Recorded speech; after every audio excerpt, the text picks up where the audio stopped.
ସେମାନଙ୍କର ଏତେ ଭଲ ପାଇବାକୁ ଆଖି ଆଗରେ ରଖି ଆମ ଯାତ୍ରା ସମ୍ରାଟ ତୁଳସୀ ଗଣ୍ଡକ ପରିବାର ତରଫରୁ ଅନେକ ଅନେକ ଶୁଭେଚ୍ଛା ଏବଂ ଶୁଭକାମନା ଆମେ ଜଣାଉଛୁ। ଦୀର୍ଘ 27 ବର୍ଷ ଧରି ଅନୁଷ୍ଠାନ ଏମିତି ଭାବରେ ଚାଲିଛି।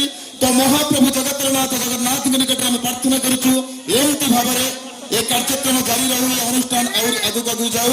ତ ନିଶ୍ଚିତ ଭାବରେ ଏଇଠି ସମସ୍ତେ ଗୋଟେ ଏହି ବିଷୟରେ ଆମେ ସମସ୍ତେ ବର୍ତ୍ତମାନ ଟ୍ରଫିଟିକୁ ବର୍ତ୍ତମାନ ପ୍ରଦାନ କରିବେ। ଆମ ଯାତ୍ରା ସମ୍ରାଟ ତୁଳସୀ ଗଣ୍ଡକର ସମସ୍ତ ପୁରୁଷ ଅଭିନେତା ଏବଂ ନାରୀ ଅଭିନେତ୍ରୀ ମାନଙ୍କୁ ନିବେଦନ କରୁଛି ମଞ୍ଚ ଉପରକୁ ଆସିବା ପାଇଁ, ଆଉ ଟିକେ ଆଗକୁ ଆସିବା ପାଇଁ ଭାଇମାନଙ୍କ ପାଖକୁ।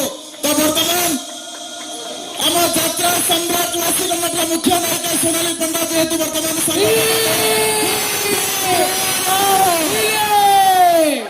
ତ ସମସ୍ତଙ୍କୁ ନମସ୍କାର, ଜୟ ଜଗନ୍ନାଥ। ଏଇଠି ଆମେ ସଭାକୁ ସଂଗ କରୁଛୁ। ସମସ୍ତଙ୍କୁ ପୁଣି ଥରେ ଅନେକ ଅନେକ ଶୁଭେଚ୍ଛା ଏବଂ ଶୁଭ ଅଭିନନ୍ଦନ, ଶୁଭ କାମନା।